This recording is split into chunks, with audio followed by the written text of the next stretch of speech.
आप देख रहे हैं प्राइम टीवी, सच साहस सरोकार।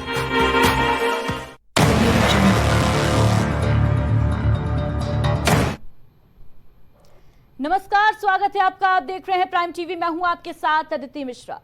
संस्कृत में एक श्लोक है, जन्मना जायते शूद्रा संस्कारात् भवेत द्विजा। इसका अर्थ होता है कि जन्म से हम सभी शूद्र होते हैं। हम द्विज यानी ब्राह्मण अपने संस्कारों से बनते हैं। हम ब्राह्मण तब बनते हैं जब हम ब्रह्म को जान लेते हैं। जो विद्या और तप से शून्य है वो ब्राह्मण नहीं हो सकता। लेकिन उत्तर प्रदेश की राजनीति के एपिसेंटर में एक बार फिर से धर्म की सियासत जो है वो हावी होती नजर आ रही है। हमला पिछड़े वर्ग से आने वाले दो लोगों पर हुआ तो पिछड़ों की रहनुमाई करने वाले नेता भी निकल पड़े घटना से सियासी तार ढूंढने। ये पूरा घटनाक्रम बेहद शर्मनाक है, बेहद निंदनीय है। लेकिन इसे सिर्फ धर्म के चश्मे से देखना क्या सही है या ये बेईमानी होगी? इटावा के कथावाचक मुकुट मणि यादव से जुड़ा ये पूरा मामला, जिन्हें जाति छुपाकर कथा कहना भारी पड़ गया। इस कदर भारी पड़ गया कि सिर मुड़वाकर नाक रगड़वाई गई। यादव समाज भले ही इसे अपना अपमान माने, ब्राह्मण समाज भले इसे सम्मान के बचाव में उठाया हुआ कदम माने, लेकिन यकीन मानिए इस पूरी घटना में, इस पूरे वाक्य में सबसे अधिक क्षति अगर किसी को पहुंची है तो वो मानवता है, मानवीय मूल्य है, और वो है इंसानियत, जिसकी किसी ने चर्चा नहीं की। एक पक्ष की दलील है कि कथावाचक यादव ने अपनी पहचान छुपाई, छल किया, लेकिन क्या कथावाचक यादव को सजा दिलाने का अधिकार ब्राह्मण समाज को था? इस घटना के बाद एक और एंगल सामने आया। आरोप लगा कि मुकुटमणि यादव ने एक महिला के साथ छेड़छाड़ की थी, इसकी सजा लोगों ने उसे दी। कौन कितना सही बोल रहा है ये फैसला कानून कर लेगा। लेकिन इस पूरे मुद्दे पर जो राजनीति चल रही है, जो सियासत चल रही है, उसका क्या करें? देश का हर बड़ा संत मुकुटमणि यादव के साथ हुई मारपीट की निंदा कर रहा है। हर बड़ा संत ये कह रहा है कि हर जाति को कथा कहने का अधिकार है। तो ये जहर कौन घोल रहा है कि ब्राह्मण समाज को ही कथा कहने का हक है? इन तमाम मुद्दों को लेकर चर्चा करेंगे। देखिए, वो दुर्भाग्यपूर्ण घटना है, वो नहीं होनी चाहिए। लेकिन श्री अखिलेश यादव जी का और समाजवादी पार्टी का इटावा की घटना को लेकर के जो घटिया आचरण है, वो समाजवादी पार्टी को समाप्तवादी पार्टी बनाने का जो मैं लगातार भाषण देता रहता हूं, उस सच्चाई की ओर आगे बढ़ रहे हैं। समाज कभी भी जब इमरजेंसी नहीं स्वीकार किया तो समाज को समाज से लड़ाने की कोशिश कभी स्वीकार नहीं करेगा। कोई दुर्घटना हुई, जो गलत किए उनके खिलाफ कार्रवाई हो रही है, लेकिन उसको समाजवादी पार्टी के कार्यालय में बुला करके जो कथावाचक है उनको यादव बना करके रख दिया। आप जातिवाद फैला रहे हो, आप उसे ब्राह्मण बनाम यादव की लड़ाई दे रहे हो, आप उसको फर्जी पीडीए चलाते हो, परिवार डेवलपमेंट एजेंसी चलाते हो, और उसके बाद उसमें कि पिछड़े वर्ग के हैं इसलिए ऐसा हो रहा है। ये एकदम झूठ है। श्री अखिलेश यादव जी सत्ता के बिना बेचैन है।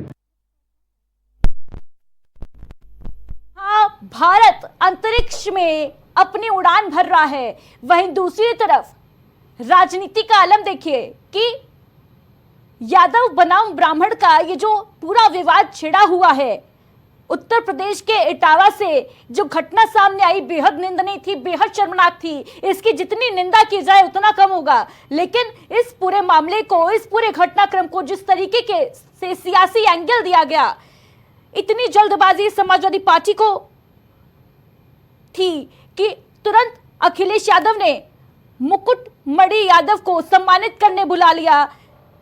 तस्वीरें आपको दिखा रहे हैं।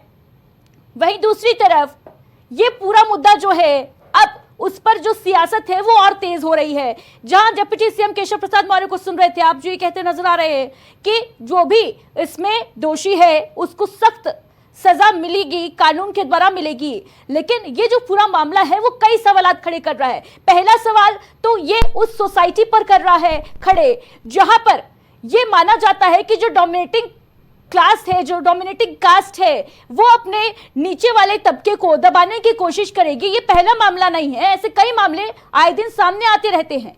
लेकिन जो उत्तर प्रदेश की राजनीति में चल रहा है इस वक्त, ये कई बड़े सवालात अपने आप में क्रिएट कर रहा है। न्यू इंडिया पर क्या मनुवादी सोच हावी है? इससे निजात कब मिलेगी? इन तमाम मुद्दों को लेकर चर्चा के लिए हमारे साथ अतिथि जुड़ रहे हैं। राघवेंद्र सिंह चौहान जी हमारे साथ जुड़ गए हैं, भारतीय जनता पार्टी से प्रवक्ता हैं। इसके साथ ही साथ हमारे साथ राकेश अहीर जी जुड़ गए हैं। नेता है समाजवादी पार्टी के शिशिर चतुर्वेदी जी, राष्ट्रीय प्रवक्ता है हिंदू महासभा के, हमारे साथ जुड़ चुके हैं। नरेंद्र श्रीवास्तव जी वरिष्ठ पत्रकार के तौर पर हमारे साथ स्टूडियो में मौजूद है। बहुत बहुत स्वागत है आप सभी अतिथियों का। सबसे पहले नरेंद्र जी, ये जो पूरा मुद्दा अब चल रहा है ब्राह्मण बनाम यादव का उत्तर प्रदेश की सियासत में, क्या लगता है समाज किस ओर जा रहा है, और क्या ये जो मुकुटमणि वाला मामला है इसको कहीं ना कहीं एक सियासी हथियार के तौर पर इस्तेमाल करने की कोशिश की जा रही है? ये घटना बहुत ही दुर्भाग्यपूर्ण है। इस तरीके की घटनाएं नहीं होनी चाहिए, लेकिन इसका एक पॉजिटिव पहलू है।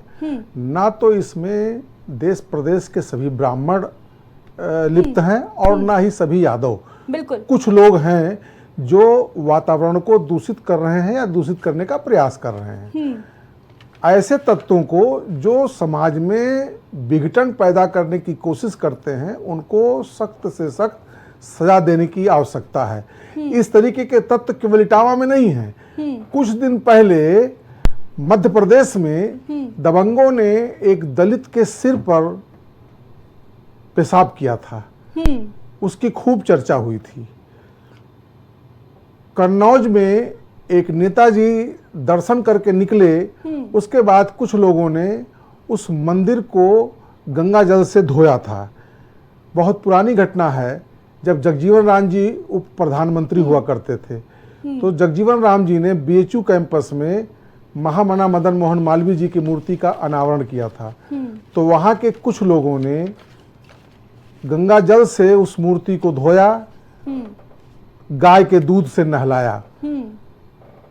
इन सब घटनाओं को देखते हुए ये घटनाएं बहुत ही दुर्भाग्यपूर्ण है। बिल्कुल हम लोग हिंदू की बात करते हैं और जातियों को आपस में लड़ाते हैं। आप देखिए, अभी कुछ दिन पहले एटा में एक बड़ी घटना हुई। बाबा साहब भीमराव अंबेडकर की कलश यात्रा शोभा यात्रा निकल रही थी, उसको अपर कास्ट के कुछ लोगों ने रोक दिया। उसके बाद उस गांव में भागवत कथा हो रही थी, तो भागवत कथा की शुरुआत होने के पहले कलश यात्रा निकाली गई। उस कलश यात्रा को दलितों ने रोक दिया। तो ये तो एडमिनिस्ट्रेशन की सूझबूझ से टकराव टल गया, हिंसा टल गई, बिल्कुल हिंसा के मुहाने पर। तो इस तरह की घटनाएं जो लगातार हो रही हैं, ये हिंदू के हित में नहीं है, हिंदू समाज के हित में नहीं है, हिंदुत्व के हित में नहीं है, प्रदेश के हित में नहीं है, देश के हित में नहीं है। ये जो टकराव है, टकराव किन्हीं कारणों से हो रहा है, वो अच्छी चीज नहीं है और इसमें प्रशासन को सख्ती बरतनी पड़ेगी। जो लोग उद्दंडता इस तरीके की करना चाहते हैं या करते हैं, उनके खिलाफ सख्त कार्रवाई करनी पड़ेगी। बिल्कुल नरेंद्र श्रीवास्तव जी, और बड़ा सवाल यहाँ पर यही है कि इस तरीके की उद्दंडता करने का ख्याल, जो विचार है, वो कहाँ से आता है इनके मन मस्तिष्क में? कि कोई अगर अपनी माना, अगर ये सच भी है कि उन्होंने अपनी पहचान छुपाई और वो कथा कहने गए, इसके बावजूद क्या अधिकार था उस समाज को अपने हाथ में कानून लेने का और इस तरीके का अमानवीय व्यवहार करने का किसी के साथ में? नहीं, उनके ऊपर आधार कार्ड 2 बनवाने का आरोप है। तो अगर आधार कार्ड में या किसी और कागज में उन लोगों ने फ्रॉड किया है, तो ये एडमिनिस्ट्रेशन का काम है कि उनको पकड़ करके दंडित करें। बिल्कुल किसी समूह या कोई व्यक्ति को अधिकार नहीं कि उनको दंडित करे, वो एडमिनिस्ट्रेशन दंडित करेगा। बिल्कुल, हम 21वीं सदी के भारत में बैठे हैं और ये बेहद दुर्भाग्यपूर्ण है कि आज भी हम जातियों में बटे हुए हैं और जातिगत जो लड़ाइयां हैं उनमें उलझे हुए हैं। शिशिर चतुर्वेदी जी, आप ब्राह्मण भी हैं, राष्ट्रीय प्रवक्ता भी हैं हिंदू महासभा के। ये जो पूरी घटना हुई इटावा में, जिस तरीके से अमानवीय कृत्य किया गया, तस्वीरें जो थी वो कहीं ना कहीं चीख चीख कर इंसानियत पर सवाल खड़े कर रही थी कि कहां मर गई है हमारी इंसानियत? क्या हम केवल ब्राह्मण, ठाकुर, छत्री, वैश्य, शूद्र इसी में बटे नजर आ रहे हैं क्या? बहुत ही निंदनीय घटना है। जो ब्राह्मणों ने वहाँ के किया वो बहुत गलत था और उसकी आदरणीय योगी जी ने उस पर तत्काल कार्रवाई करवाई और वहाँ ब्राह्मण जो थे उनको जेल भेज दिया। लेकिन पर्दे के आगे चलिए, उत्तर प्रदेश में किसी भी थाने में आप एक एप्लीकेशन जाकर दे दीजिए, FIR दर्ज नहीं होगी, पहले उसकी जांच होगी, उच्च अधिकारियों से वार्ता करेंगे इंस्पेक्टर साहब, उसके बाद FIR दर्ज होती है। लेकिन यहाँ कितनी तेजी से कार्रवाई की सरकार ने, 4 लोगों को वहाँ पर जेल भेज दिया और आज भी डिबेट में आप उनको अपराधी ठहरा रही है, जबकि वो कस्टडी में चले गए, उन पर कार्रवाई हो रही है। लेकिन दूसरी तरफ जिस विभाग का, जैसे कोई FIR होती है, फिर उसकी जांच होती है, तब किसी को आरोपित को अपराधी कहा जाता है। यहाँ तो अभी आरोप लगा है, अभी सिद्ध नहीं हुआ था। तो ठीक है शिशिर जी, बड़ी बात आप कह रहे हैं कि आरोप लगा था, सिद्ध नहीं हुआ, लेकिन सब प्रश्न तो यही है ना शिशिर जी कि जो आरोप लगाए जा रहे हैं मुकुटमणि के ऊपर, तो वहां के जो सब सोसाइटी थी, वहां के जो ब्राह्मण समाज के लोग थे, उनको किसने अधिकार दे दिया भाई न्याय करने का? उनको किसने अधिकार दे दिया चोटी काटने का? उनको किसने अधिकार दे दिया नाक रगड़वाने का? आप चर्चा को एक तरफा बात कर रही है, दूसरे की बात सुन लीजिए पहले। यहाँ पार्टियां खत्म हो गया, जो उन्होंने अपराध किया तत्काल जेल चले गए, कानून का अपना काम कर रहा है। लेकिन दूसरी तरफ ये समाजवादी पार्टी के कार्यकर्ता जाके गांव को घेर लेते हैं, वहाँ पुलिस वालों को दौड़ाते हैं, मारते हैं, उनको किसने अधिकार दिया?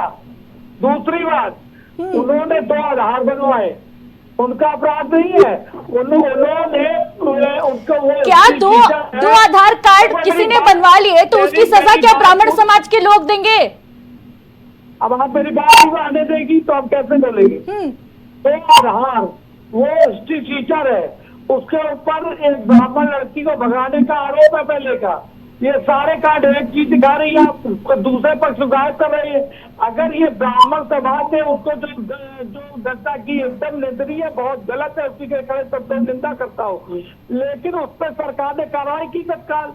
लेकिन ठीक है, पर दूसरी तरफ ये जो यादव लोगों ने गांव को घेरा, पुलिस को मारा, दौड़ाया, उनपे कार्रवाई उसी सजा के लिए मांग कर रहे थे, कार्रवाई हो गई थी।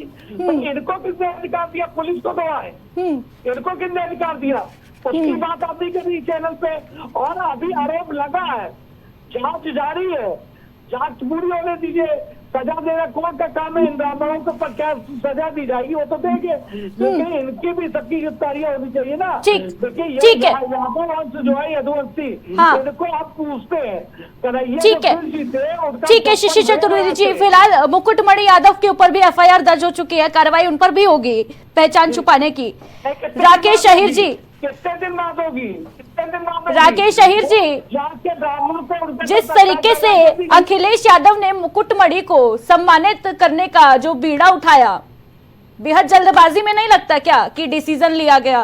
पहले जांच पड़ताल करवा लेते कि कौन दोषी है, क्या हुआ है, सम्मानित क्या करते अखिलेश यादव, ये बड़ा सवाल है। अगर मुकुटमणि जो है वो किसी और सोसाइटी से आते, यादव नहीं होते, वो दलित होते, तो भी क्या अखिलेश यादव यही काम करते क्या? ये है कि अगर संविधान का एक्ट 14 और 15 हमें बराबर का अधिकार दे रहा है, सम्मान संरक्षण का अधिकार दे रहा है, लिंग जन्म जाति धर्म स्थान का हमको संरक्षण दे रहा है, उसके बावजूद भी जो तरीके से इटावा में कृत्य हुआ वो पूरा दुनिया में मानव जाति को शर्मसार करने का है।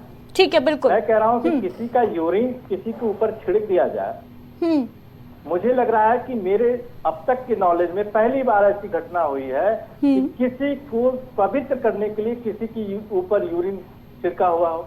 ये शायद आपके भी नॉलेज में पहली दफा हुआ। बिल्कुल राकेश अहिर जी, इस बात में कोई दो राय नहीं है कि जो हुआ वो बेहद अमानवीय कृत्य था, बेहद शर्मनाक कृत्य था, इंसानियत को शर्मनाक करने वाला कृत्य था। जो भी हुआ बेहद निंदनीय था। लेकिन मेरा सीधा सवाल यह है कि अगर केस उल्टा होता, जो महिला आरोप लगा रही है छेड़छाड़ की मुकुटमणि के ऊपर, वो महिला अगर कहीं यादव होती और मुकुटमणि ब्राह्मण समाज से आते, तो अखिलेश यादव का क्या रुख होता?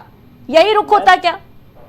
मैं आप सवाल को जिस तरीके से घुमा रहे हैं उसके लिए भी मैं सीधा प्रश्न कर रही हूँ। क्योंकि ऐसे इससे पहले कई मामले उत्तर प्रदेश में देखे गए, चाहे हम देवरिया वाला कांड लें या चाहे कन्नौज वाला कांड लें, कई ऐसे मामले देखे गए जहां पर केवल जाति देखकर यह डिसाइड किया पार्टी ने कि हम किसका पक्ष लेंगे?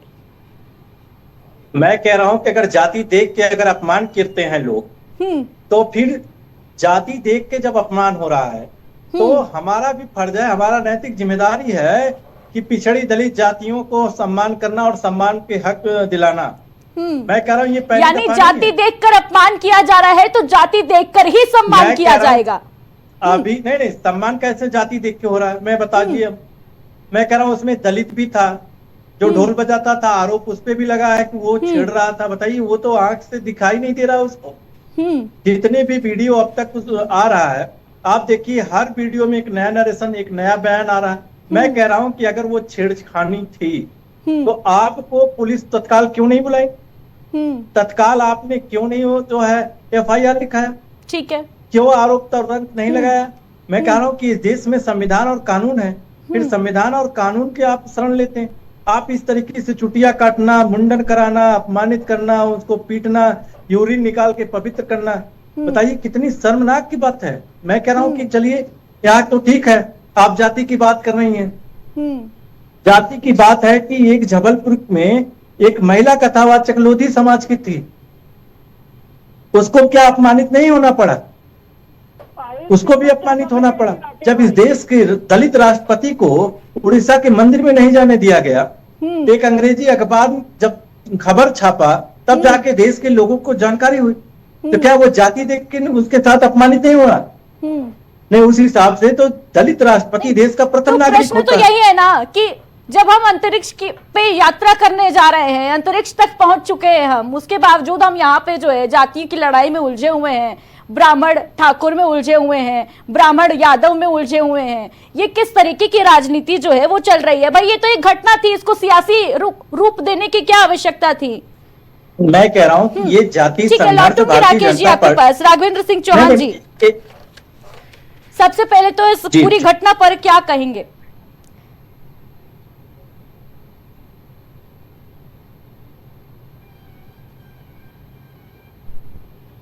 और अगर कोई भी है, आवाज नहीं आ रही? हेलो जी राघवेंद्र जी, आपकी आवाज आ रही है। देखिए, घटना दुर्भाग्यपूर्ण है, ऐसी घटना होनी नहीं चाहिए, और हो भी गई थी अगर ऐसी घटना, तो उस घटना को इतना तूल नहीं देना चाहिए।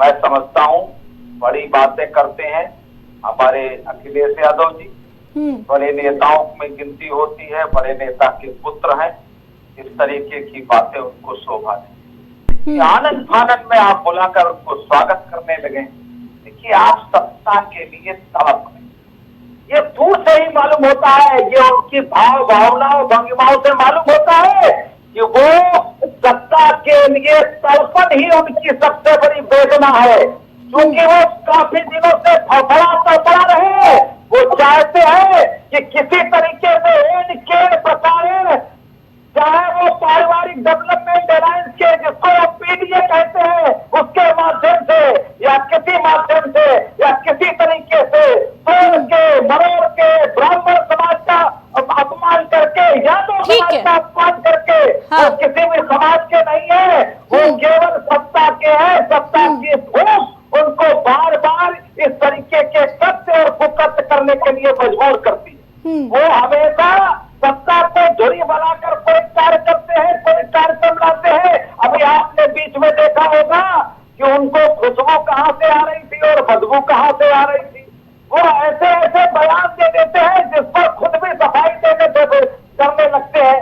उनके पास कुछ बचा नहीं है। समाजवादी पार्टी समाप्तवादी पार्टी होने जा रही है। इसी वजह से वो इतने ज्यादा प्रतिद्वंदिता में आगे बढ़ जाते हैं कि वो ब्राह्मण को यादव से लड़ाने को मजबूर करते हैं, यादव को ठाकुर से लड़ाने पर मजबूर करते हैं। वो इस तरीके से जातिवादी घृणित मानसिकता को लाते हैं और लाकर के खुद अपने आप में उसमें समाहित होकर के पूर्ण रूप से उसका समर्थन करते हैं, जो कि समाज के लिए विश्वमन का कार्य करता है। ठीक है राघवेंद्र सिंह चौहान जी, समाजवादी पार्टी के लोग, ठीक है, ठीक बात कह रहे हैं, आपकी यादव को देखकर समर्थन करते हैं। लेकिन प्रश्न ये भी है राघवेंद्र सिंह जी कि क्योंकि पीड़ित यादव था, क्या इसलिए भारतीय जनता पार्टी ने खुल के निंदा नहीं की क्या? क्योंकि यादव तो छोटा मोटा वोट बैंक है भारतीय जनता पार्टी का। कितने भी साधु समाज के लोग यादव बिरादरी के भी हैं, कितने जो सत्संग करने वाले लोग वो यादव समाज से हैं, हमारे भी मिलने वाले हैं। ऐसा नहीं है, ये जाति धर्म और ये इस तरीके के भेदभाव केवल समाजवादी पार्टी के लोग और उनके लघुआ भगुआ इस तरीके का घृणित कार्य करते हैं और करने के बाद समाज में विस्मरण करते हैं, जो कि भारतीय जनता पार्टी की डबल इंजन की सरकार किसी सूरत में नहीं होने देगी। और जिसका जगह जिसकी जहां पर है, आप याद करिए हमारे योगी जी ने कहा था कि ऐसे माफिया को मिट्टी में मिला देंगे, तो मिट्टी में मिलाया कि नहीं मिलाया? जो राघवेंद्र सिंह चौहान जी, राघवेंद्र सिंह चौहान जी, मेरा प्रश्न आपसे क्या था और आप उत्तर क्या दे रहे हैं घुमा फिरा के? मेरा प्रश्न सीधा सा था कि भाई भारतीय जनता पार्टी के सरकार के जो मंत्रीगण हैं उन्होंने खुल के इस बयान की, इस जो घटना है निंदनीय घटना, उसकी खुलकर निंदा नहीं की क्या? इस वजह से क्योंकि जो पीड़ित था वो यादव था, इस वजह से क्या? अगर पीड़ित जो था वो दलित होता तो क्या सरकार का जो ठोस कदम है वो देखने को मिलता, ठोस कार्रवाई देखने को मिलती तत्काल? देखिए, सरकार का ठोस कदम हमारे अखिलेश जी के जैसे नहीं होता है कि बुला करके हम सम्मानित या अपमानित करने लगे। हम पहले दोनों पक्षों को समझकर और उनको दंडित करने का कार्य करते रहे और करेंगे। निश्चित रूप से इसमें दृढ़ निश्चय के साथ मैं ये कह सकता हूँ कि जो दंडनीय होगा वो किया जाएगा। जैसा कि इसमें प्रचलित है कि उसमें उनके 2 आधार कार्ड थे, किसी महिला से कोई संबंध थे, जो भी बात है। अब मैं नहीं जानता, मैं उसमें अभी इतना मैंने उसका चिंतन मनन और उसका ठीक है। राघवेंद्र जी, आप कह रहे हैं कि हम पूरा सोच विचार के ये देखते हैं पहले कि कौन दोषी है कौन निर्दोष है, उसके बाद आगे का कोई कदम उठाते हैं। लेकिन एक मामला हाल ही में सामने आया था जिसमें डिप्टी सीएम ब्रजेश पाठक ने खुल के ये कहा था कि भाई हम पीड़ित के पक्ष में हैं। जहां जो लड़का जिस पर आरोप लगाया गया था छेड़छाड़ का एक बच्ची के साथ, मुकदमा दर्ज हुआ था, उसके पिता ने सुसाइड कर लिया था। मैं नहीं समझ पा रहा हूँ आप कौन सी घटना की बात कर रही हैं। मेरे संज्ञान में ऐसी घटना नहीं है और होगी भी तो उस पर त्वरित निर्णय ऐसे नहीं ले लिया जाता है। किसी को भी हम दंडित करने से पहले ये तो देख लें वो जो है वो बिल्कुल किसी को भी दंडित करने का अधिकार पहली बात तो हमें नहीं है, उसके लिए कानून बना है, कानून अपना काम कर सकता है। कानून बना है, सरकारें उस पर आदेश देती हैं, यही मैं कह रहा हूँ। ठीक है। नरेंद्र श्रीवास्तव जी क्या कहेंगे इस पर? राघवेंद्र जी कह रहे हैं कानून बना है, सरकारें उस पर आदेश करती हैं, लेकिन थोड़ा विलंब हो जाता है। सॉरी, होता क्या है कि अगर त्वरित कार्रवाई हो, लोकल एडमिनिस्ट्रेशन तुरंत संज्ञान लेकर के कार्रवाई करे, तो जो समाज में माहौल बिगाड़ने का काम करते हैं उनको मौका नहीं मिलेगा। बिल्कुल। अगर जरा सा भी देरी होती है तो इस तरीके के लोग तत्काल उसका फायदा उठाते हैं और समाज में विस्वमन करने की कोशिश करते हैं, जहर घोलने की कोशिश करते हैं। ऐसे लोग, मैं आपको एक घटना बताना चाहूँगा कि शायद लास्ट ईयर की बात है या उससे 1 साल पहले की बात है। राजस्थान में एक मुस्लिम परिवार है जी। उस परिवार का एक बच्चा बीएचयू में संस्कृत में उसको अध्यापक की नौकरी मिली, तो लोगों ने इतना विरोध किया कि उसको रिजिग्नेशन देना पड़ा, इस्तीफा देना पड़ा। और मीडिया रिपोर्ट के अनुसार उसके फादर मुस्लिम हैं, मुस्लिम होने के बावजूद अपने गांव में, राजस्थान में उनका गांव है, वो अपने गांव में श्री कृष्ण और राधा का विशाल मंदिर बनाए हुए हैं। भाई एक चीज बता दीजिए, अगर कोई कुछ करना चाहता है, संविधान तो सबको छूट देता है ना, हम आप क्यों विरोध कर रहे हैं? अगर वो कथावाचक थे, कथा उन्होंने की तो ठीक है, आपके हिसाब से जो आरोप लगा रहे हैं उनके हिसाब से उन्होंने अपनी पहचान छिपाई, इसकी सूचना पुलिस को देते, पुलिस अपना जो कार्रवाई नियमानुसार होती है वो करती। आपको कानून हाथ में, आपको मतलब किसी को भी कानून हाथ में लेने का अधिकार नहीं है। देखिए, अब वो जमाना चला गया।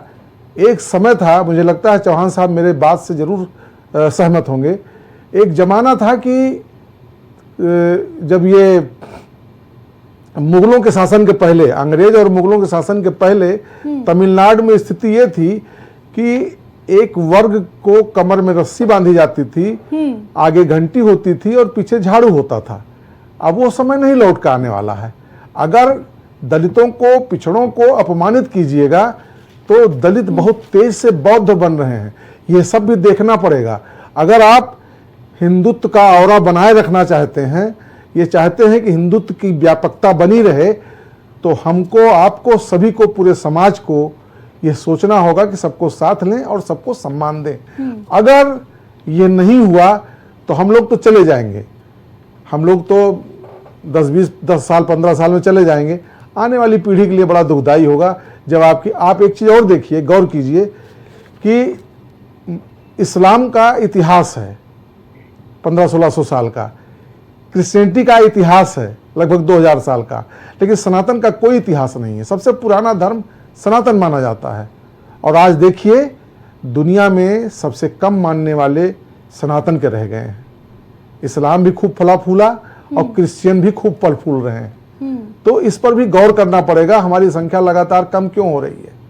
आप शासन में, सत्ता में और संगठन में हर जगह उनको तरजीह दीजिए, उनको जगह दीजिए, उनका मान सम्मान बढ़ाइए तो ज़्यादा अच्छा रहेगा। हिंदू और हिंदुत्व दोनों की रक्षा होगी, मेरा ये मानना है। बिल्कुल, बड़ी बात आप कह रहे हैं कि हिंदू और हिंदुत्व दोनों की रक्षा होगी अगर सब एकजुट होकर चलें, ना कि ये इस लड़ाई में उलझे नजर आए कि कौन दलित है, कौन ऊंचे वर्ग का है, कौन नीचे वर्ग का है। आदित्य, ये भी सही है कि माहौल बिगाड़ने वालों की संख्या बहुत कम है। अगर माहौल बिगाड़ने का मौका उनको न दिया जाए, जब वो कोशिश में लगे हैं माहौल बिगाड़ने के, तभी उनको दबोच लिया जाए, तो मुझे लगता है कि ठीक है। नरेंद्र जी, लेकिन ये जो माहौल बिगाड़ने की कोशिश की आप बात कर रहे हैं, इसमें क्या ये नहीं लगता कि सबसे ज्यादा जो हाथ देखने को मिलता है वो होता है राजनीतिक दलों का? अपनी अपनी वोट बैंक की राजनीति के लिए आपस में दो वर्गों को भिड़ाते नजर आते हैं, दो जातियों को। देखो, राजनीति का जो मूल है, जिस पर अंग्रेजों ने पूरी दुनिया में राज किया, उसका मूल है डिवाइड एंड रूल। तो डिवाइड एंड रूल की बात है, तो डिवाइड, पॉलिटिकल लोग जो है वो तो सत्ता में आने के लिए राजनीति कर रहे हैं, और राजनीति वो सन्यास धारण, सन्यासी थोड़ी है भाई। सन्यासी जब राजनीति में इतना तेज भाग रहे हैं तो क्या कीजिएगा आप। तो जब उनको राजनीति करनी है तो किसी न किसी बड़े वर्ग को अपने साथ उनको लाना पड़ेगा, और जब तक डिवीजन नहीं कराएंगे तब तक कैसे काम चलेगा। इसलिए वो डिवीजन कराते हैं।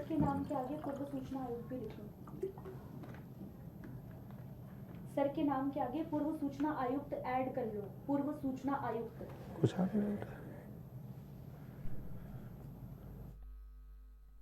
तो ये चीजें हैं, मुझे लगता है कि इसमें समाज को आगे आना पड़ेगा और कोई गुमराह न कर पाए इसके बारे में एक मजबूत थाट रखना पड़ेगा।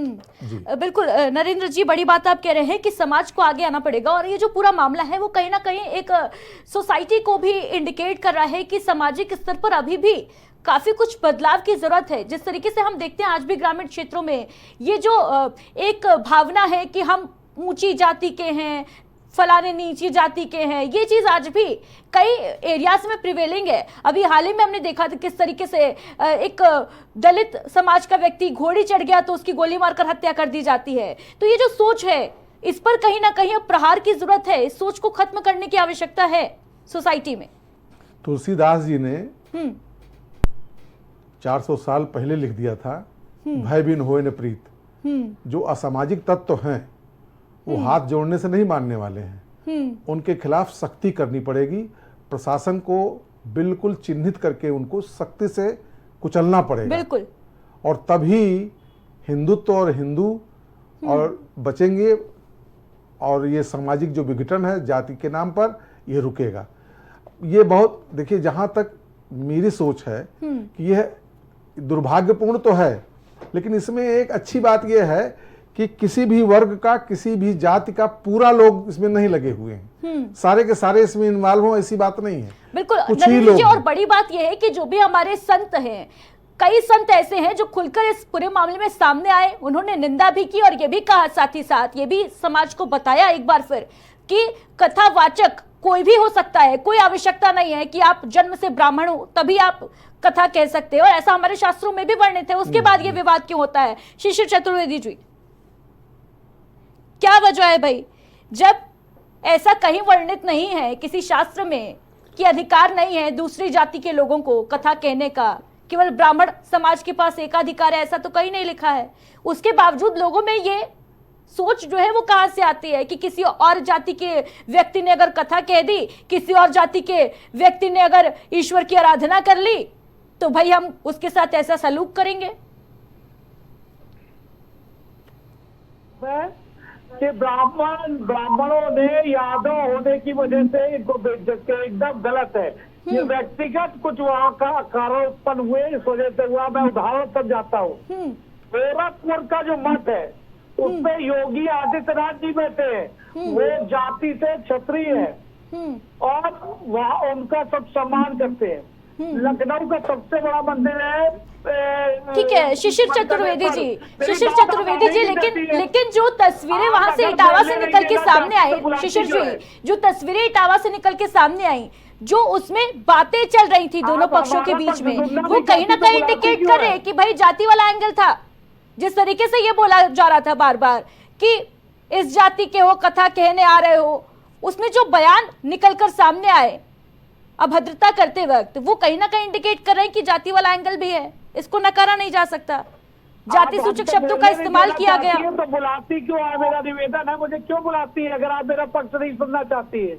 हमसे ज्यादा मैं तो प्रश्न कर रही हूँ ना सर आपसे, आप अपना पक्ष रखिए, मैं प्रश्न कर रही हूँ।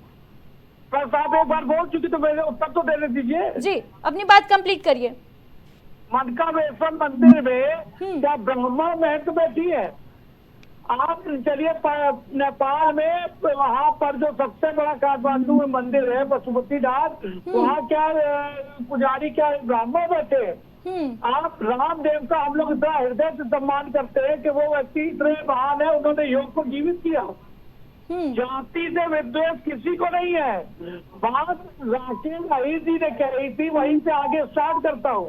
राकेश जी ने आदि पाठ घटना की तो चर्चा की और आपने भी की, और राघवेंद्र सिंह चौहान जी ने भी उस बात को आगे नहीं बढ़ाया। जाति के क्योंकि ब्राह्मण थे तुरंत कार्रवाई हो गई, कोई जांच हुई ना कुछ, ब्राह्मणों को उठा के जेल में डाल दिया गया। लेकिन उसके बाद की घटना पे भी तो आइए, जब आप बाबर ये कह रहे हैं कि उनको क्या अधिकार था कि उनकी चोटी कटवाने का, तो उसके आगे चलिए, क्या यादव समाज को या ये किसने अधिकार दिया कि पुलिस को मारे, गांव को घेरे, जब FIR हो गई वो जेल चले गए, तो उसकी चर्चा क्यों नहीं हो रही है? और आज की तारीख तक उन यादव समाज के लोग जो आ गए थे उन पर कड़ी कार्रवाई कितनी बड़ी हो गई भाई? कारण जो उससे ब्राह्मण लोगों ने जो किया वो निश्चित तौर पर निंदनीय है। उस पर कार्रवाई भी सरकार ने कर दी, क्योंकि ब्राह्मण से और जल्दी कर दी। प्रदेश में अगर कोई ब्राह्मण कोई गलत कर रहा है उसको बहुत जल्दी कार्रवाई हो जाती है, ये तो दुनिया जान रही है। लेकिन उसके साथ आप आगे चलिए, जो इन्होंने कृत्य किया पूरी दौड़ रही है, टीवी चैनलों पर चल रहा है, उस पर किसी जल्दी कार्रवाई की क्यों नहीं की? अखिलेश यादव जी ने बयान तब दिया जब सरकार ब्राह्मण विरुद्ध गिरफ्तार कर चुकी थी, उसके बाद उन्होंने अपनी बिरादरी के वोट को सहेजने के लिए वहाँ बयान दिया, सम्मान कर दिया। अच्छा, आतंकवादियों को उत्तर प्रदेश में छोड़ने का अधिकार इन्होंने दिया था, आदेश दे दिया था इन्होंने, अखिलेश यादव जी, मुलायम सिंह जी ने। तो ये वही पार्टी तो जो आतंकवादियों को सम्मानित करती है। बात यहाँ पर समझिए आप, तो यहाँ भी अपराधी है, हिस्ट्री टीचर है, और हिस्ट्री टीचर को ना उसको जानकारी नहीं दी, ना कुछ किया और तुरंत उसको सम्मानित न कर दिया। योगी जी ने तो ठीक है शिशिर जी, जवाब ले लेते हैं इस बात का। राकेश अहीर जी, जल्दबाजी क्यों कर दी भाई अखिलेश यादव ने? पूछ लिए कि शिशिर जी कह रहे हैं कि क्या होना चाहिए, मुकुटमणि तो हिस्ट्री शीटर था, तो फिर सम्मानित करने की क्या आवश्यकता पड़ गई? राकेश जी, क्या आप तक आवाज पहुंच पा रही है? तो राकेश जी से संपर्क नहीं हो पा रहा है हमारा। ये राघवेंद्र जी, एक बात और बता दी राकेश जी, इसको मैं पूछ रहा हूँ कि 4 ब्राह्मणों ने अगर मारा था तो पूरे गांव के ब्राह्मणों पे हमला करने का ये किसने इनको ठेका दिया? ठीक बात है, ब्राह्मणों ठीक को है, घेर के मारने का इनको ठेका किसने दिया? आयर सेना को। ठीक है। इस पर पूछिए आप प्रश्न। राघवेंद्र सिंह चौहान जी, ये बड़ा प्रश्न है कि कार्रवाई हो गई ब्राह्मणों पर जिन्होंने इस निंदनीय कृत्य को अंजाम दिया, उन्हें जेल भेज दिया गया, लेकिन पुलिस के ऊपर भी पत्थरबाजी हुई है, उस पर कार्रवाई कब होगी?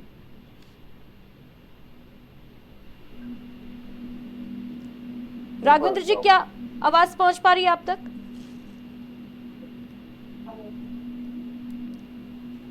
राघवेंद्र जी से संपर्क टूट गया है हमारा। नरेंद्र श्रीवास्तव जी, ये जो आरोप लग रहे हैं इस पर क्या कहेंगे? किस पर? अभी जो शिशिर चतुर्वेदी जी कहते नजर आ रहे हैं कि ब्राह्मणों को तो जेल भेज दिया, उन्होंने निंदनीय कृत्य किया, कार्रवाई हुई, ठीक है, लेकिन जिन्होंने पुलिस के ऊपर पत्थरबाजी की उन लोगों पर कार्रवाई कब होगी? नहीं, उन पर भी कार्रवाई होगी। एडमिनिस्ट्रेशन इस बारे में त्वरित कार्रवाई कर रहा है। मुझे जो मेरी जानकारी है, कुछ लोगों को हिरासत में भी लिया गया है। जो नियमानुसार कार्रवाई होती है उन पर तो कार्रवाई होगी, क्योंकि उन्होंने पुलिस पर पथराव किया है। बिल्कुल। और पुलिस पर जो पथराव करता है, पुलिस पर जो प्रहार करता है, पुलिस से जो भिड़ता है, पुलिस उसको बख्शती नहीं, वो कोई भी हो, तो कार्रवाई तो होगी ही। मुझे लगता है कि कार्रवाई कुछ लोगों पर हुई भी है। हाँ। बिल्कुल, यही खासियत है हमारे लोकतंत्र की भी कि अब यहाँ पर जाति देखकर ये नहीं डिसाइड होता है कि किसने क्राइम किया है और कौन निर्दोष है। कानून व्यवस्था की यही खासियत है।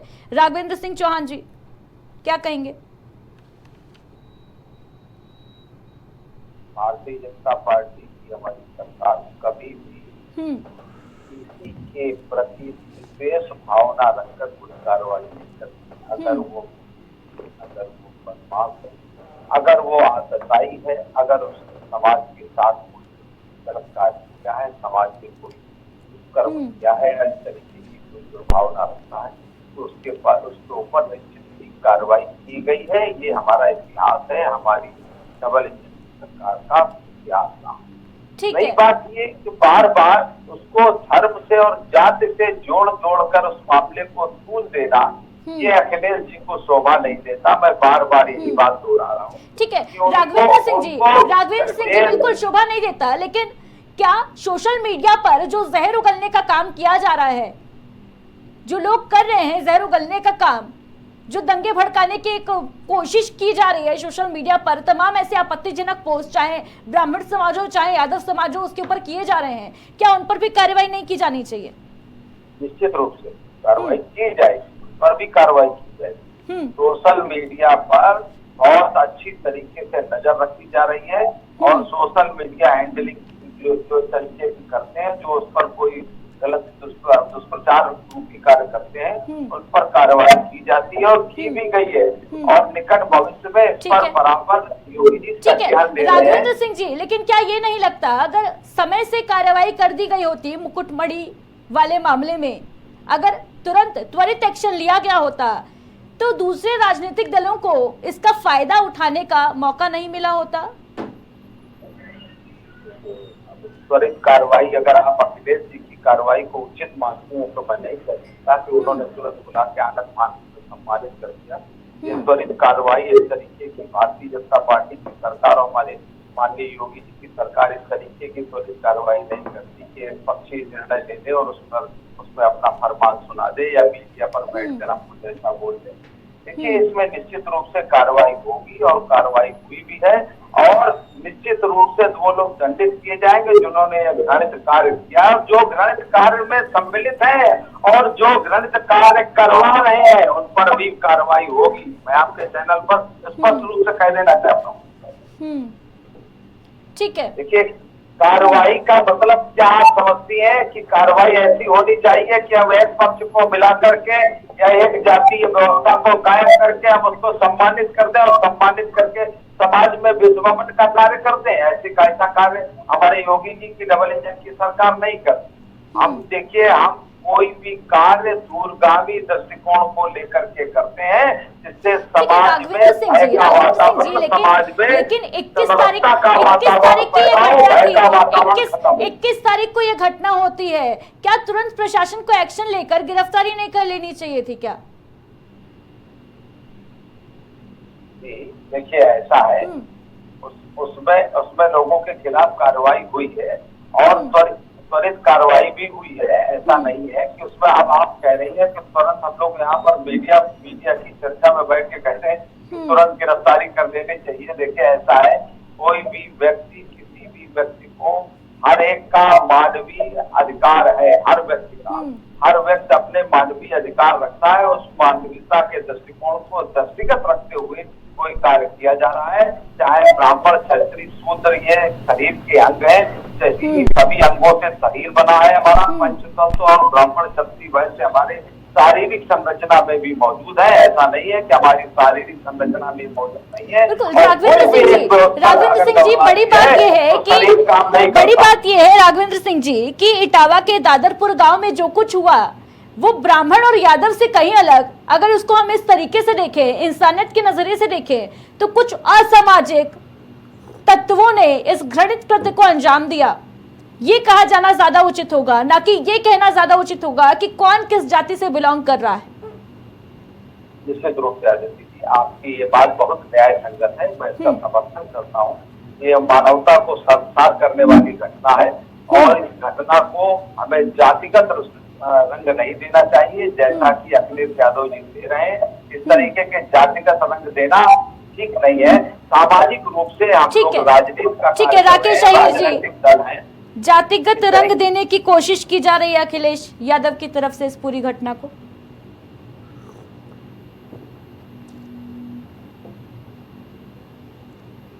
राकेश जी, क्या आप तक आवाज पहुंच पा रही है?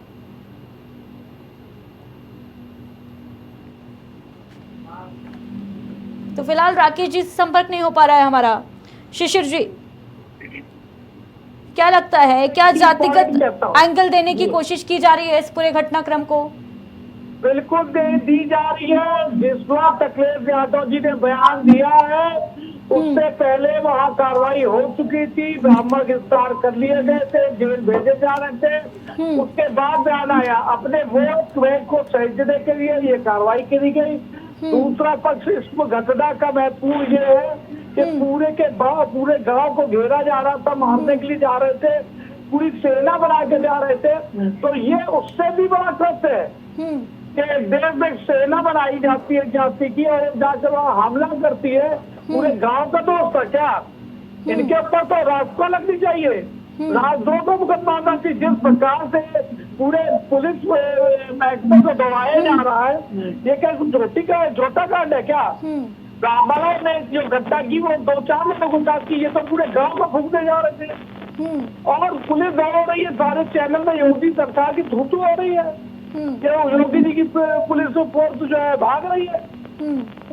तो हमारा कहना है कि ये जो यदुवंशी समाज है, ये हमारा सम्मानित समाज है, इनको मैं तो ब्रजभूमि का हूँ, 56 भोग लगाता हूँ। और आपका नाम बापू किस जात के हैं? ठीक है शिशिर चतुर्वेदी जी, लेकिन जब से उत्तर प्रदेश में योगी आदित्यनाथ जी की सरकार बनी, उसके बाद से ही ब्राह्मण जो है वो लगातार राजनीति के एपिसेंटर में रहे। चाहे पहले कहा जाता रहा कि भाई ब्राह्मण बनाम ठाकुर चल रहा है उत्तर प्रदेश में, फिर कहा जाने लगा ब्राह्मण बनाम दलित चल रहा है, अब ब्राह्मण बनाम यादव चल रहा है। क्या लगता है, ब्राह्मण के एपिसेंटर बन गए क्या केंद्र बिंदु? तो हमेशा टारगेट पे रहा है, इस सरकार में लगातार ब्राह्मण टारगेट पे चल रहा है और समाजवादी सरकार में माई फैक्टर पास दुनिया जाती है। तो जो ये सारा सिस्टम चल रहा है, ब्राह्मणों के अगेंस्ट तो शुरुआत से चल रहा मामला। कितनी तेजी में ब्राह्मण पर कार्रवाई ब्राह्मण भेज दिया कि कोई जांच नहीं की, FIR होने के पहले भेज दिया गया। उनका भी तो बात सुननी चाहिए, उनके परिवार की बात सुननी चाहिए। वो लड़की को भगाने के आरोप में हिस्ट्री सीटर है, वो चिल्ला को उनकी बेचारों की आवाज कौन सुन रहा है? उन्होंने जो गलत किया बिल्कुल गलत किया, उनको गिरफ्तारी हुई, बहुत अच्छा किया, उत्तर प्रदेश सरकार ने बहुत अच्छा काम किया। लेकिन मैं ये पूछना चाहता हूँ, उत्तर प्रदेश के किस थाने में एप्लीकेशन देते गिरफ्तारियां हो जाती है? किसी थाने में हो जाती? मैं तो लखनऊ के एक थाने में जाता हूँ, हर इंस्पेक्टर को जानते हैं, एप्लीकेशन देते हैं, सीओ रैंक के अधिकारी से पूछताछ बात होती है इंस्पेक्टर की। बड़ी मुसीबत, एक बहुत बड़ा चैलेंज है FIR होना। लेकिन इस घटनाक्रम को हम देखें, अखिलेश जी ने बयान देने से पहले ही अखिलेश जी कहेंगे, ये प्रश्न करेंगे, उससे पहले ही उनकी गिरफ्तारी कर दी गई अखिलेश जी की नेतृत्व में। ब्राह्मण, अच्छा ब्राह्मण को तो टारगेट पे लेना तक तो ब्राह्मण से तो गिरफ्तारी हो गई थी। उनका पर जानना तो चाहिए था उस इंस्पेक्टर। होता क्या है, जब थानेदार को लगता है कि बवाल हो जाएगा, मेरा सहारा चला जाएगा, पैसा देकर पोस्टिंग कराते हैं, तो इंस्पेक्टर सोचता है कि बवाल होने से पहले ठीक है। शिशिर जी, राकेश जी से संपर्क हो गया हमारा, जवाब ले लेते हैं उनसे। राकेश अहिर जी, क्या समाजवादी पार्टी, क्या अखिलेश यादव इस पूरे घटनाक्रम को राजनीतिक रंग देने की कोशिश की अखिलेश यादव ने, जिसकी वजह से आज ब्राह्मण बनाम यादव के बीच संग्राम छिड़ गया है उत्तर प्रदेश में?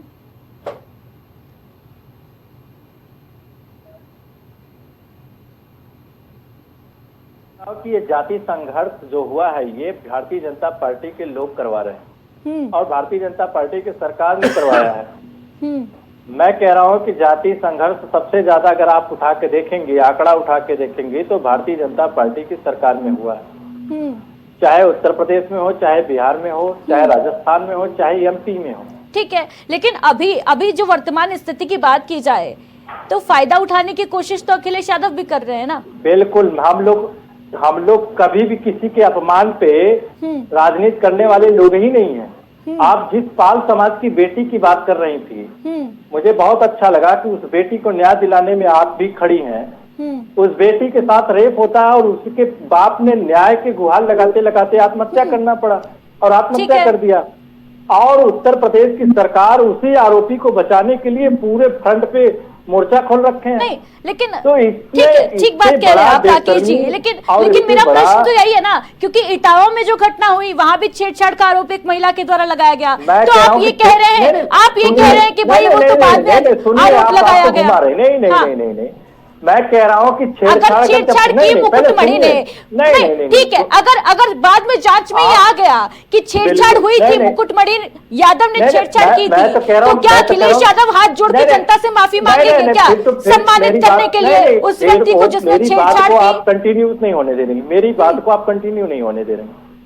मैं तो इसलिए कहा कि मैं इतने टाइम से बैठा रहा, कनेक्ट नहीं था ऑडियो जी, और मुझे 2 मिनट मौका दिया जाए। हाँ बिल्कुल, मैं कह रहा हूं कि अगर उस महिला के साथ जाति हुआ या छेड़छाड़ हुआ तो वो महिला पहले दिन ही क्यों नहीं मुद्दा उठाई? पहली चीज। दूसरी चीज ये कि जिस तरीके से उस तरीके से अपमानित केवल बस जाति देखते हुई, कोई छेड़छाड़। राकेश अहिर जी, जितनी मेरी जानकारी है राकेश जी, कन्नौज वाली जो घटना हुई थी पाल समाज की बिटिया के साथ, मेरे पास तुरंत मुकदमा उसमें भी नहीं हुआ था, तुरंत पीड़िता ने उसमें भी नहीं बताया था। नहीं, सुन लीजिए, ठीक है।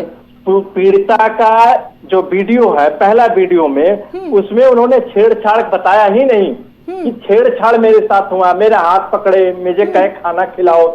ये जैसे लगता है प्रायोजित बयान दिलाया जा रहा है और तब दिलाया जाता है। लेकिन हम पूर्वधारणा के साथ कैसे कह सकते हैं राकेश जी? ये तो कानून का काम है ना, ये डिसाइड करना कि भाई किसके साथ गलत हुआ, किसने किसके साथ क्या किया। ये करने के लिए, तय करने के लिए हमारे देश में कानून व्यवस्था है। अपमान का मुद्दा जब उठाए प्रेस में, तब उसको जो है ये प्रोपेगेंडा बनाया जा रहा है। और मैं आपको फिर कह रहा हूँ, ये माननीय अखिलेश यादव जी का आप प्रेस क्लिप उठा के देख लीजिए।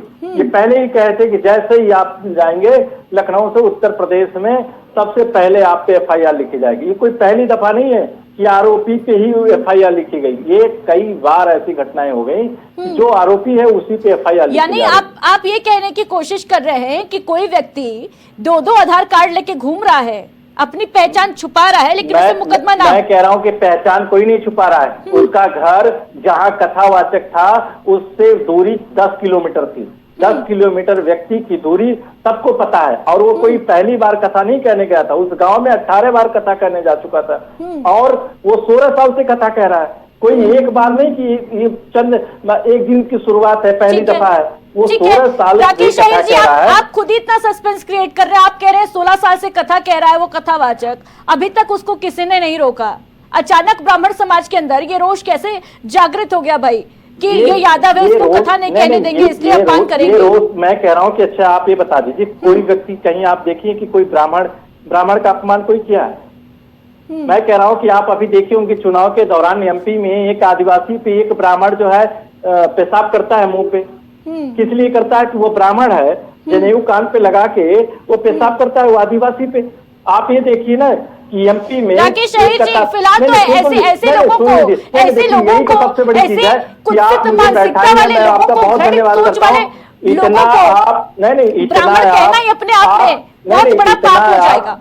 आप इतना बीजेपी के प्रवक्ता को और शिशिर जी को आपने नहीं टोका। मुझे 1 मिनट में आप 18 बार टोक रही हैं।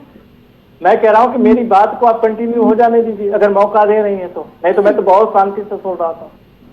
ठीक है, मैं कह रहा हूं अपनी बात आप मेरी बात को होने नहीं दे। 18 बार आप क्लिप निकाल के आप देख लीजिए, 18 बार मुझे बोलते वक्त टोकी हैं आप।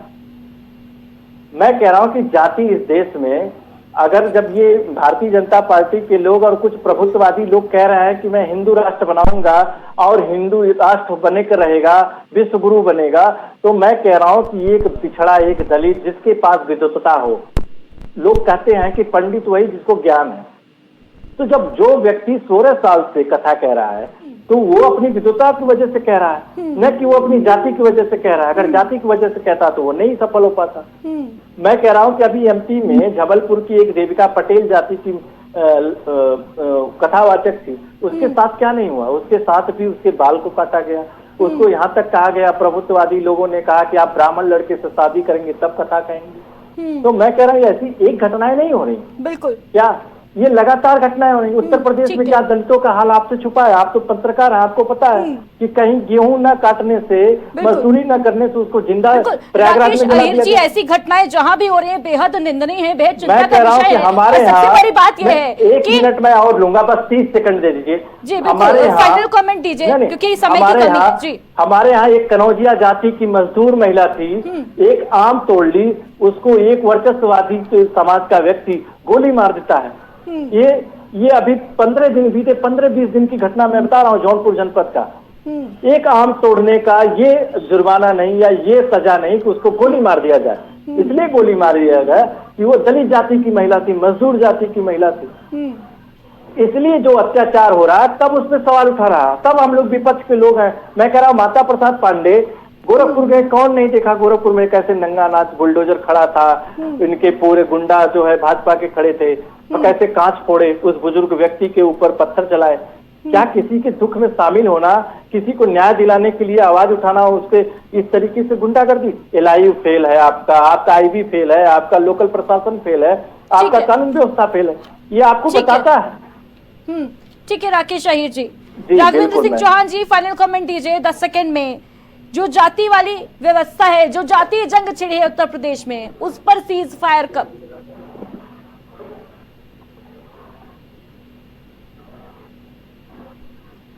राघवेंद्र जी, आप तक आवाज पहुंच पा रही है? ये जातीय और धार्मिक भावनाओं भड़काने वाले लोग उत्तर प्रदेश से पलायन कर जाएंगे। ये माननीय योगी आदित्यनाथ जी का खुला ऐलान है कि जो इस तरीके का घृणित और शोषित कृत्य करेगा उसको कतई बख्शा नहीं जाएगा, उसको मिट्टी में मिलाया गया है, मिट्टी में मिलाया जाएगा। ठीक है, ठीक है। फाइनल कमेंट दीजिए नरेंद्र जी, जाति वाली जंग पर सीज फायर कब होगी? देखिए, जातीय वाली जंग पर मुझे लगता है जब सीज फायर तब होगा जब दूसरा पक्ष भी आर्थिक और सामाजिक रूप से मजबूत होगा। आपको याद होगा कि जो दलित समाज के बड़े बड़े नेता हुए हैं, चाहे वो रामविलास पासवान जी हों, चाहे मायावती जी हों, पिछड़े वर्ग के जो बड़े नेता हुए, उनके यहाँ जो अपर कास्ट के लोग हैं वो भी पैर छूने जाते थे। क्यों? क्योंकि वो ताकत में थे। तो जब तक आर्थिक और सामाजिक रूप से छोटी जातियां ऊपर नहीं आएंगी तब तक उनके ऊपर अत्याचार इस तरीके से सुनाई पड़ता रहेगा। हाँ, थोड़ा कम थोड़ा ज्यादा हो सकता है, लेकिन ये तभी खत्म होगा जब आर्थिक और सामाजिक। और कहीं ना कहीं एक ऐसा एंगल भी निकल के सामने आता है कि हमेशा उसी को प्रताड़ित किया जाता है, उसी को परेशान किया जाता है जो गरीब कमजोर हो, तबके से जो आते हैं, कमजोर जो होता कमजोर हो, है। हाँ, जो कमजोर। डोमिनेटिंग क्लास है, हाँ। चाहे वो किसी भी जाति की हो, किसी भी किसी भी जाति का हो, एरिया किसी की हो, भी। डोमिनेटिंग क्लास जो होती है वो हमेशा यही कोशिश करती है कि जो हमसे कमजोर है वो हमेशा नीचे दबे रहें। शिशिर चतुर्वेदी जी, फाइनल कमेंट।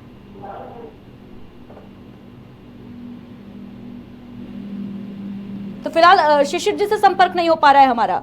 आप सभी का इस खास चर्चा में हमारे साथ जुड़ने के लिए बहुत बहुत शुक्रिया।